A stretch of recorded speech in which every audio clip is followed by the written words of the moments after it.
Hello, today will be a slightly more spicy topic, and that is the betrayal and sale of Czechoslovakia by the Western powers for the naive vision of peace to Adolf Hitler in 1938. It didn't take long for England and France to realize that they should have intervened against Hitler before he was fully capable of unleashing a world war. But let's start from the beginning. In 1932, Czechoslovakia ranked 10th in the ranking of the most industrially advanced countries in the world. It was the third largest exporter of weapons in the world, so there would be motivation. Czechoslovakia also had a remarkably large army. Its armament consisted of about 2,300 guns, 350 tanks, and 950 aircraft. The total number of soldiers was 1,250,000 ready to mobilize to defend their country. It is also necessary to mention that there was a system of fortifications around the borders. The fortifications were built against hostile neighboring states, Germany, Hungary, Austria, and Poland. The fortifications consisted of light fortifications and heavy fortifications and artillery forts. An obstacle system was located between the individual heavy objects. In 1933, when Adolf Hitler became chancellor in neighboring Germany, the need to protect the republic became even stronger.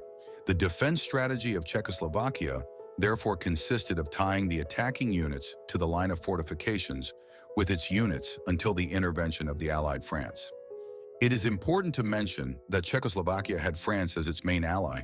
The German claims against Czechoslovakia were then explained to the world public as a partial correction of the Versailles system, which had imposed too harsh conditions on Germany after the First World War, and also as a fulfillment of the natural right to self-determination for ethnic Germans in Czechoslovakia.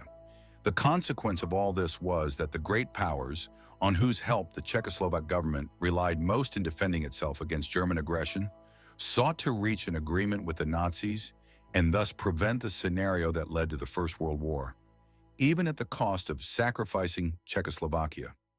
In fact, in June 1937, Hitler ordered the development of a plan for a military attack against Czechoslovakia. The plan was given the codename Fall Grün, Green Plan. The plan was based on the belief that neither France nor the Soviet Union would help Czechoslovakia. Another significant factor was the Sudetenland, is an outdated German name for the border areas of Czechoslovakia, in which people of predominantly German nationality had lived since the Middle Ages. A certain Konrad Henlein worked there. In 1933, he founded and headed the political movement Sudetendeutsche Heimatfront, which was supposed to promote the demands of Germans in Czechoslovakia. He gradually gained the support of the Nazi leadership in Germany, which supported the party with 15,000 marks per month. He even organized the so-called Freikorps, became its commander himself, and sent his groups to Czechoslovakia. This action is sometimes referred to as the second attempted coup. Terrorist activity was concentrated on the western and northern border areas. The second coup was also suppressed. The Czechoslovak government believed that Hitler was trying to start a war with these actions, which he would then present as an attack by Czechoslovakia on Germany, and therefore ordered the army to withdraw to the borders of the H district. This district was thus left to its fate, and the Freikorps, together with the SS, occupied it a week before the Munich Agreement. Several hundred people from the AH district were abducted, arrested to Germany. Overall, both coup attempts left at least several dozen dead on both sides. The fight was conducted by the Freikorps with considerable cruelty and insidiousness. The case of the village of Habersberg, where the multiple superior forces massacred the local gendarmes, tortured local Czech civilians, etc., is often cited. And here we have it, September 29, 1938. The Munich Pact was an agreement between Nazi Germany, Italy, France, and Great Britain to cede the border territories of Czechoslovakia to Germany.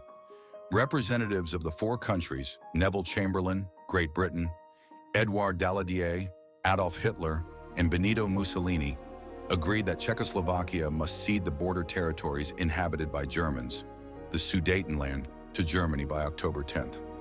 Representatives of the Czechoslovak side were present, but were not invited to the negotiations themselves.